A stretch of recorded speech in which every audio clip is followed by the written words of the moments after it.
का जन्म 14 अप्रैल 1891 को हुआ था और उनका जो सबसे प्रमुख योगदान रहा शिक्षा के प्रति, साथ में समाज के उत्थान के प्रति। आज जो आप संविधान जिसके भरोसे भारत देश चल रहा है वो डॉक्टर भीमराव अंबेडकर जी की अध्यक्षता में उसे तैयार किया गया, जिसको कि बनाने में और भी सदस्य थे, लेकिन डॉक्टर साहब का नाम सब सर्वप्रथम आता है। प्यारे बच्चों, हम उनकी जीवनी के बारे में जाने कि तमाम संघर्षों के बाद जहां शिक्षा से उनको दूर रखना लोगों का मुहिम था, वहीं उनके कुछ शिक्षक ऐसे थे जो उनके पढ़ाई के प्रति डेडिकेशन को बहुत पसंद करते थे और उन्होंने ही अपने नाम से के माध्यम से अंबेडकर शब्द उनके नाम से जोड़ा और बाद में उनको बाबा साहेब भी कहते हैं।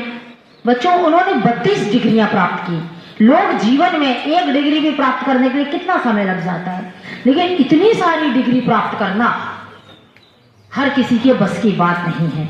और जहां संघर्ष इतना ज्यादा, भी लोग एक साथ रहें, संगठित रहें, संघर्ष रहें और शिक्षित रहें। शिक्षा अगर है तो हम बहुत सारी सामाजिक बुराइयों से दूर हो जाते हैं। आप गांव में रहते हैं, यहां तक कि जहां ज्यादा जागरूकता भी नहीं है पढ़ाई के लिए, आप रहते हैं जहां शिक्षा को बहुत अच्छा नहीं माना जाता।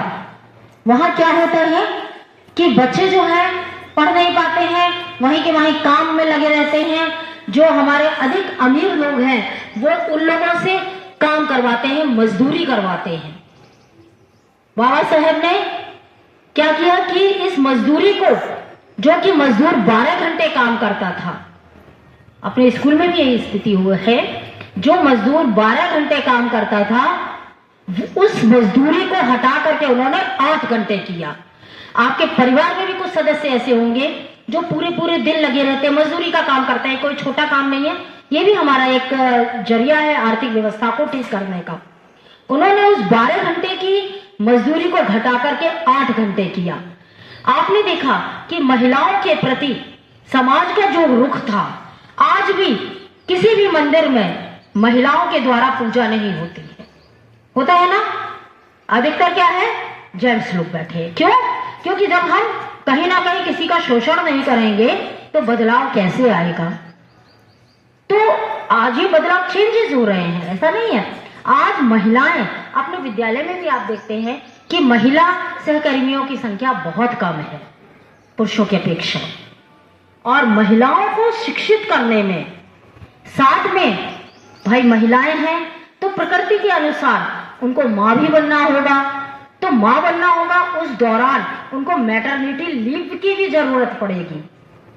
मातृत्व अवकाश जिसे कहते हैं, उस मातृत्व अवकाश को देने के लिए डॉक्टर साहब ने कानून में व्यवस्था बनाई। हिंदू कोड के द्वारा उन्होंने बनाया कि महिलाएं शिक्षित होंगी, अपने पैरों पर खड़ी होंगी, पुरुष वर्ग उनका शोषण नहीं कर पाएगा। आज दहेज प्रथा के कारण, बाल विवाह के कारण कितनी सारी कुरीतियां भरी हुई हैं।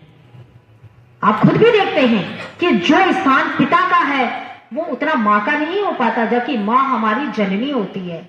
आप देखते हैं दुर्गा है, मां दुर्गा जो है शक्ति स्वरूपा, वो मां है और उन्होंने उनको पास सारे भगवानों की दी हुई शक्तियां हैं।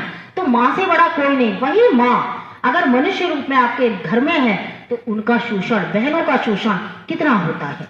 तो महिलाओं को कहा, विशेषकर दबे हुए वर्ग से आगे आने के लिए मातृत्व अवकाश भी दिया, पढ़ाई के लिए भी कहा। और आज आप देख रहे हैं कि समाज में फुल डेडिकेशन के साथ महिलाएं हर क्षेत्र में आगे बढ़ रहे हैं।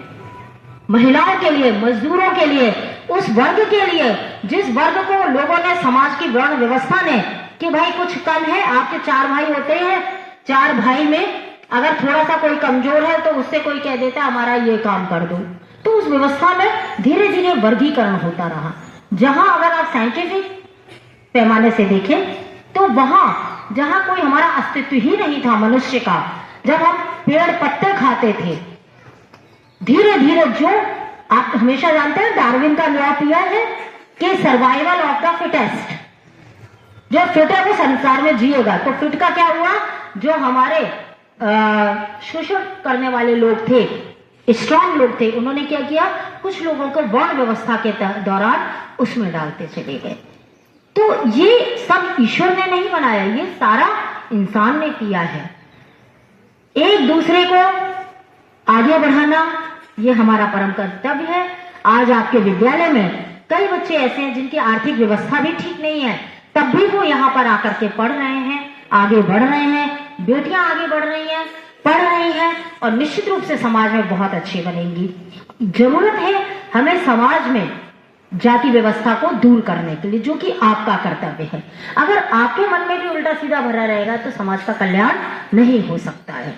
इसके लिए आप जानते हैं कि जब हम किसी बड़े कंपटीशन की तैयारी करते हैं तो आप पढ़ते हैं कि डॉक्टर भीमराव अंबेडकर जी का क्या योगदान रहा, लेकिन जब हम शिक्षित ही नहीं है तो हमारे दिमाग में सिर्फ फितूल भरा हुआ है।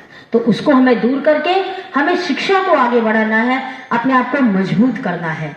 और बच्चों को भी और बच्चियों को भी, आज भी नवोदय विद्यालयों में भी जितनी संख्या में लड़कों का सिलेक्शन होता है, लड़कियों का सिलेक्शन उतनी मात्रा में नहीं है। शायद एक समय ऐसा आएगा कि जब 50-50% हमारी बेटे और बेटियां दोनों आगे बढ़ेंगी। इन्हीं शब्दों के साथ मैं अपनी वाणी को विराम कर देती हूँ और डॉक्टर भीमराव जी अम्बेडकर जी को उनकी श्रद्धांजलि अर्पित करते हुए नमन करती हूँ। जय हिंद, जय भारत। आदरणीय प्राचार्य महोदया, सभी सम्मानित शिक्षकगण एवं मेरे छोटे बड़े भाई बहनों, डॉक्टर भीमराव अंबेडकर जयंती पर आपके समक्ष एक गीत प्रस्तुत करूंगी जो कुछ इस प्रकार है। बाबा साहब भीम तुम्हें सत सत सत प्रणाम, सूरज चंदा की तरह रहेगा तेरा नाम, ओ भीमा रहेगा तेरा नाम।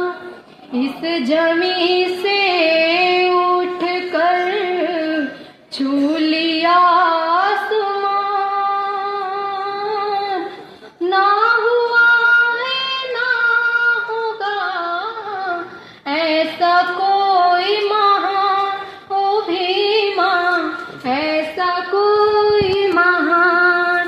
शूद्र मैं डॉक्टर भीमराव अंबेडकर के जीवन और उनके योगदान पर अपने विचार प्रस्तुत करना चाहती हूँ। उनका जन्म 14 अप्रैल 1891 को मध्य प्रदेश के मऊ में हुआ था। प्रारंभिक जीवन उन्हें सामाजिक भेदभाव का सामना करना पड़ा। उन्होंने कोलंबिया विश्वविद्यालय अमेरिका से पीएचडी तथा लंदन स्कूल ऑफ इकोनॉमिक्स से बीएससी की उपाधि प्राप्त की। भारत के संविधान और सामाजिक न्याय के इतिहास में डॉक्टर भीमराव अंबेडकर को भूमिका अत्यंत महत्वपूर्ण मानी जाती है। वे संविधान निर्माण की मसौदा समिति ड्राफ्टिंग कमेटी के अध्यक्ष थे और प्रारूप तैयार करने की प्रक्रिया का नेतृत्व किया। वे केवल संविधान के मुख्य शिल्पकार ही नहीं बल्कि महान शिक्षाविद, समाज सुधारक और वंचित वर्ग को अधिकारों की प्रखर आवाज थे।